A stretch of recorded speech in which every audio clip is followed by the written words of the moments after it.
Hello everybody, I'm TychoCelchuuu and you're listening to a Men of War shoutcast. This is actually a video that was sent to me by Pedro0930 is I think his name, of the Penny Arcade forum. So much thanks to Pedro for providing me with a game to shoutcast, and this is a 2v2 and it looks like it's on this castle map and it's nighttime.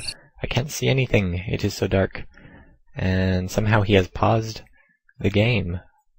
How did he pause it? Maybe the game is just paused because sometimes in the beginning it's waiting for people to, yeah, people are just lagging.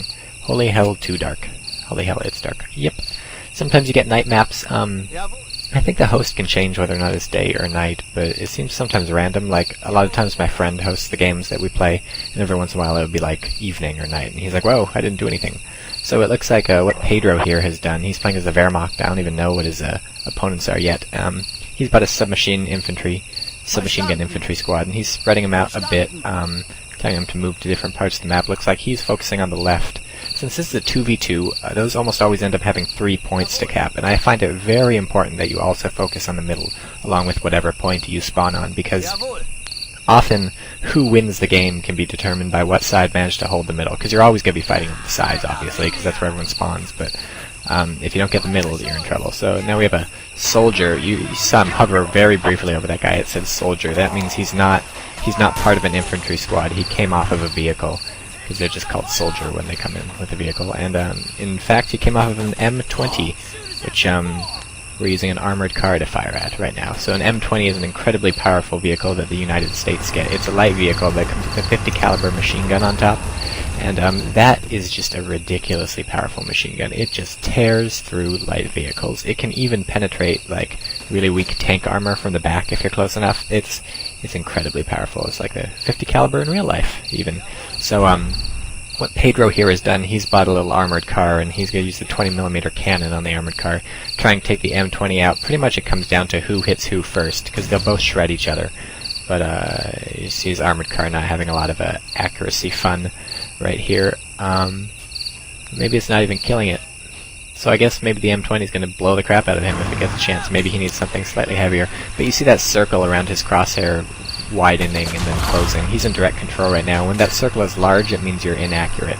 And as it gets smaller, you get more accurate. And you get more accurate not just by aiming for longer, and not if you're moving, you're less accurate. If you just move, you're less accurate. It takes you time to narrow in on the target, and even the more you fire at the target, the more accurate you'll get, because you can start judging your shots. So that's a neat thing. The spread reduces. What you saw was a AT grenade, which rather luckily only killed the guy on top of the armored car, leaving one man alive. But he's pretty lucky that did not destroy his vehicle right there.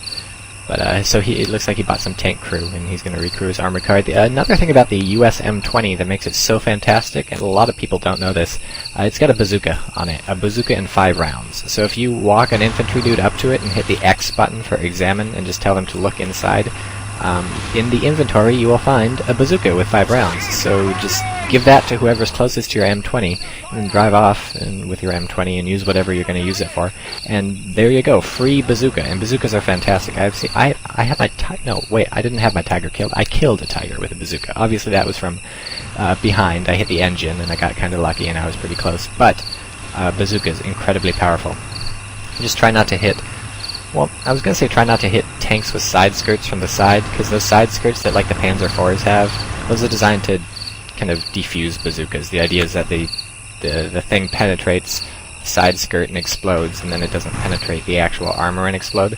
But the other day, I was running low on time, and there's a Panzer IV with its side to my bazooka man, so I just said, screw it, I fired, and it blew the Panzer IV up. So, bazooka, very powerful. Great AT weapon, which kind of makes up for the United States not having any AT rifles. The cheapest anti-tank usually that you can buy is an AT rifle. A little infantry dude carries it around and shoots. The United States doesn't get that. They only get bazookas. So now we've taken out the M20, which is fantastic, and he's flanking with his armored car to try and take out this M5, which is a very good AT gun. But you saw a couple of those shots accidentally hit the disabled M20. Sometimes in direct control it can be hard to see if there's something between you and your target, so if you look at your crosshair and if it's red like that, that often means there's something in the way. 90% of the time there's something in the way. Whether that something is like a tiny tree or 2 buildings is tough to know offhand, but obviously if you fire through anything, the power of your what's it called? The power of your round is going to be less.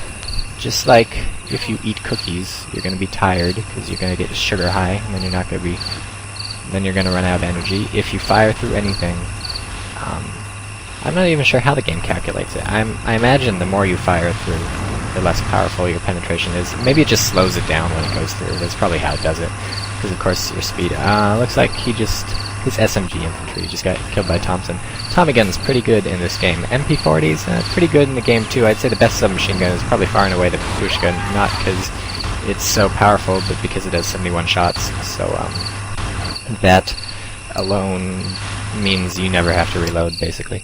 Speaking of reloading, one thing that it's really nice to do in a downtime like this, you see he's just spreading his infantry out and taking up defensive positions, but if you ever have a downtime like this, what you want to do is you take your infantry, click on them, and in the bottom left where you see their gun, it'll show you how many bullets are in the gun, and if they're running low, maybe they have a rifle and they got 3 out of 5 shots, maybe they have a submachine gun, their clip is half full, you tell them to reload. I believe it's the plus button on your keyboard, so shift plus equals next to backspace, that will make them reload.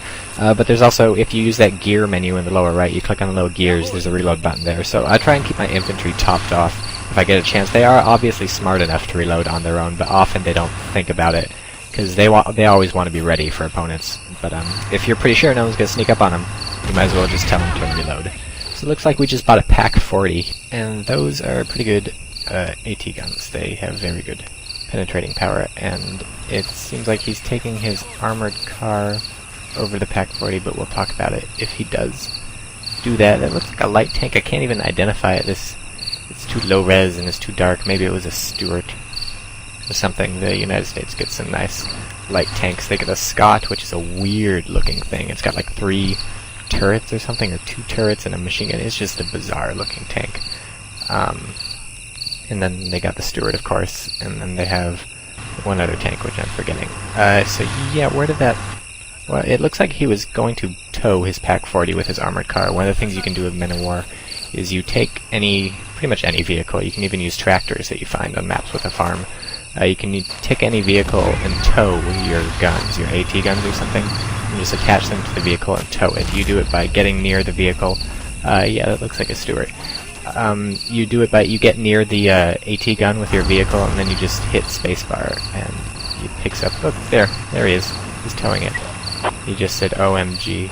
I don't know why that was, but perhaps his AT gun bounced off the Stuart. In any case, he just got owned by the Stuart. Stuart, very nice light tank. I'm not actually a big fan of light tanks. They seem like if I'm going to buy a light vehicle, I'll buy an armored car, because a light tank is just, sure, the armor's heavier than an armored car, but they still have a chance to be killed by like an AT rifle. Nice, looks like he took it out with the Pack 40 from the front, and in fact that's one of the reasons why I don't buy light tanks, because any powerful AT gun that's designed to take out actual tanks, it's probably going to own your light tank in one shot, whereas an actual tank you have a chance of deflecting, especially from the front. So it seems like if I'm going to get something that's going to be owned by powerful AT, look, he's taking the bazooka. Told you there's a bazooka there. Looks like he knows the secret, but his opponents don't.